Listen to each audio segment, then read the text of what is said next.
Have you ever wondered how a tiny village in Italy transformed into one of the most powerful empires in history? Let's delve into the origins of Rome. Picture this, the 8th century before Christ. Rome was little more than a humble settlement on the banks of the Tiber River. But this was about to change. According to legend, Rome owes its existence to two mythical brothers, Romulus and Remus. Raised by a she-wolf, these twins were said to be the sons of Mars, the god of war. But sibling rivalry took a dark turn, and Romulus slew his brother, declaring himself the ruler of what would become Rome. But Rome wasn't built in a day or by a single king. It was a lengthy process that spanned the reign of 7 kings. The first king, Romulus, laid the groundwork, and the subsequent kings, each with their unique strengths, brought forth the city's early growth and development. From Numa Pompilius's religious reforms to Servius Tullius's social and political restructuring, each king left an indelible mark on the burgeoning city. And we can't forget the Etruscans, a fascinating civilization that profoundly influenced Rome's early development.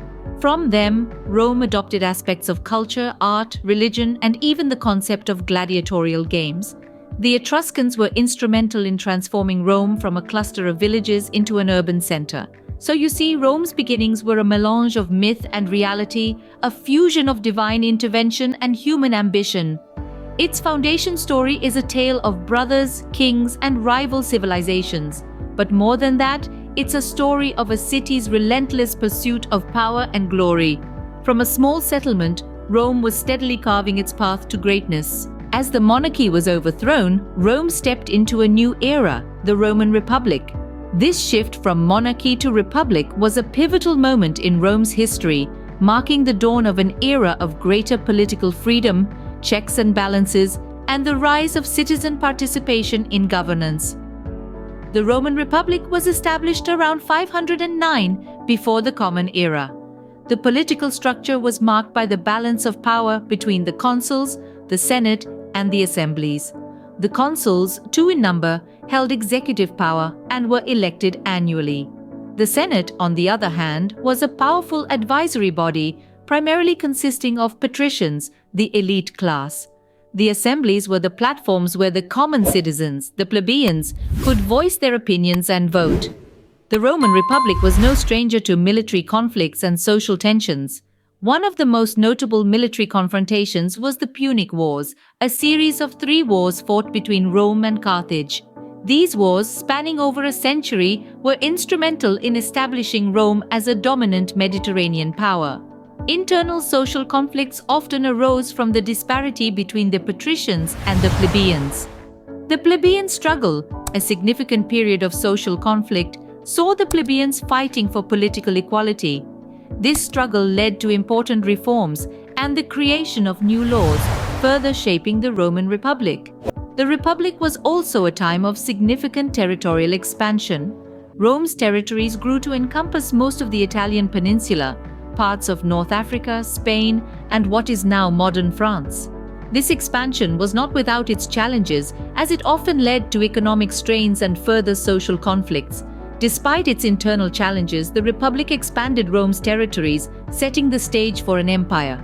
This period of the Roman Republic, marked by political evolution, military victories, social reform, and territorial expansion, was a stepping stone to the grandeur and might of the Roman Empire that was yet to come. As the Republic crumbled, Rome's golden age, the Roman Empire, emerged. The transition from Republic to Empire was not a sudden shift, but rather a gradual transformation that began with the rise of Julius Caesar. However, it was under his successor, Augustus, that the Roman Empire truly took shape. Augustus, Rome's first emperor, was a master of public relations. He retained the trappings of the old republic, but shifted real power into his own hands. His reign marked the beginning of a period known as the Pax Romana, or Roman peace, that lasted for over 2 centuries. Augustus's reign set the tone for the empire, but it was under the rule of the 5 good emperors, a sequence of rulers selected for their merit rather than birthright, that the empire reached its zenith. Among these emperors, Trajan and Hadrian stand out for their contributions. Trajan, known for his military campaigns, expanded the empire to its greatest territorial extent. His public works programs, such as the construction of new roads and aqueducts, left a lasting legacy. Following Trajan, Emperor Hadrian consolidated the empire's borders and focused on Romanizing the provinces. He is best known for commissioning Hadrian's Wall, a fortification in northern England, which marked the northern limit of Roman Britain. Hadrian's rule exemplified the empire's capacity to absorb, adapt, and spread diverse cultures. The Pax Romana, this long period of relative peace and stability, allowed for an explosion in artistic and architectural achievements. It facilitated trade, spread Roman law and culture, and fostered the growth of a sprawling network of roads. All roads lead to Rome, as the saying goes. The Roman Empire stood as a beacon of civilization, its influence reaching far beyond its borders. From its grand architecture to its complex legal systems, Rome's golden age left an indelible mark on the pantheon of world history. And while empires rise and fall, the legacy of the Roman Empire continues to resonate in the modern world. Scene script: Yet even the mightiest fall. What led to the collapse of this colossal empire? The Roman Empire, once a beacon of civilization and a powerhouse of the ancient world, eventually succumbed to a series of crises that led to its downfall. The empire's decline was not an overnight event. Rather, it was a gradual process that unfolded over centuries. One of the pivotal factors that contributed to the fall of Rome was an ongoing economic crisis. The empire was plagued by severe financial issues, including inflation and a crumbling trade network. As Rome's coffers dwindled, so did its ability to fund its vast military and maintain its sprawling territories. The empire's economic woes were further exacerbated by a series of devastating plagues and famines, which wreaked havoc on its population and labor force. The military, once the pride of Rome, was also beset with problems. The Roman legions, stretched thin across the empire's vast borders, were unable to effectively defend against the relentless attacks by Germanic tribes and other invaders. Moreover, the military was plagued by internal issues, including a lack of discipline and loyalty. Many soldiers were more loyal to their commanders than to Rome itself, leading to frequent power struggles and civil wars. However, the fall of Rome wasn't solely due to internal decay. The rise of Christianity also played a significant role.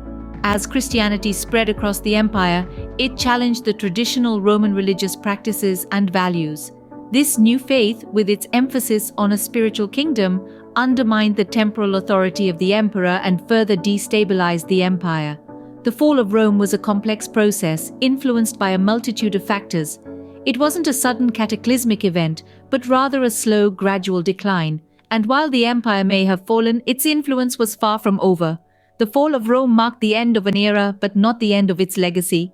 In the ashes of the fallen empire, a new Rome arose during the Middle Ages. This Rome, unlike its imperial predecessor, was a city that grappled with the tension between secular and religious powers.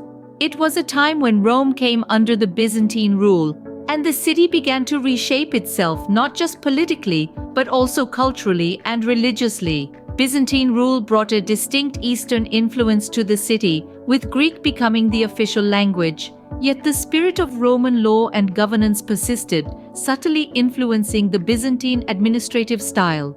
This period was marked by a series of power struggles, as the Byzantine emperors and the Germanic kings often clashed over the control of the city. But the Middle Ages in Rome were not just about political upheaval, it was also a time of significant religious transformation. The rise of the Papal States marked a new chapter in the history of Rome. The Pope, once a religious figure, emerged as a temporal ruler, controlling vast territories across central Italy. The city of Rome became the heart of the Christian world.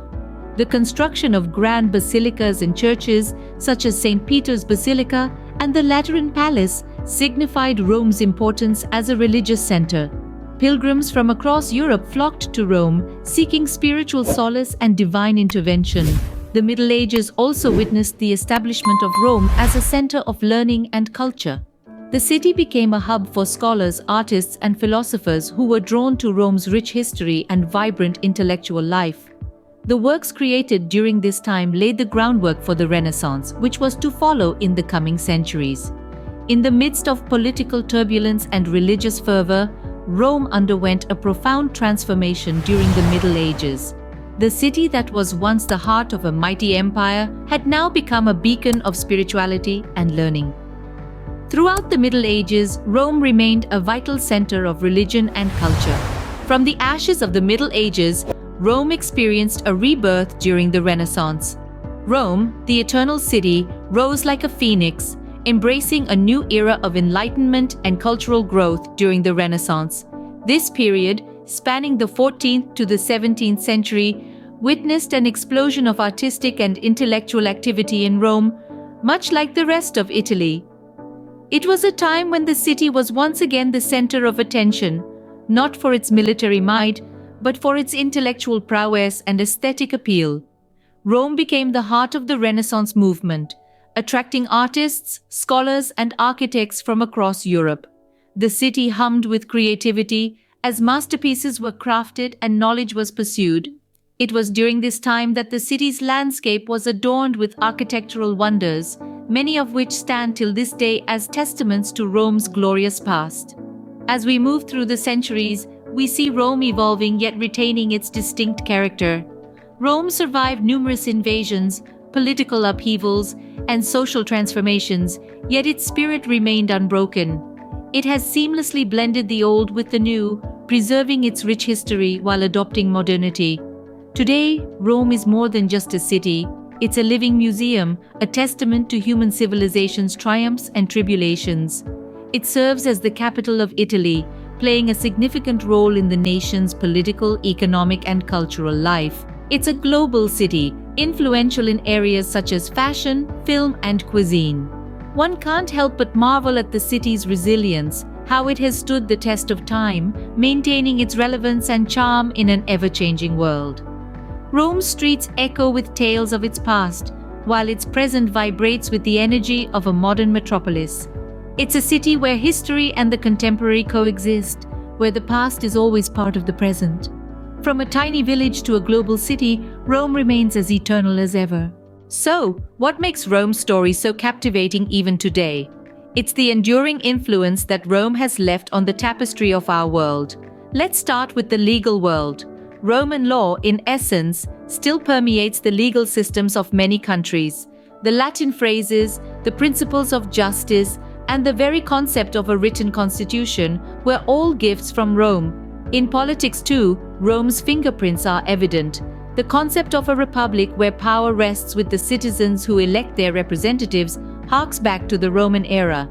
And the idea of checks and balances in governance, that's a nod to the Roman system of dividing power among different political bodies to prevent the concentration of authority.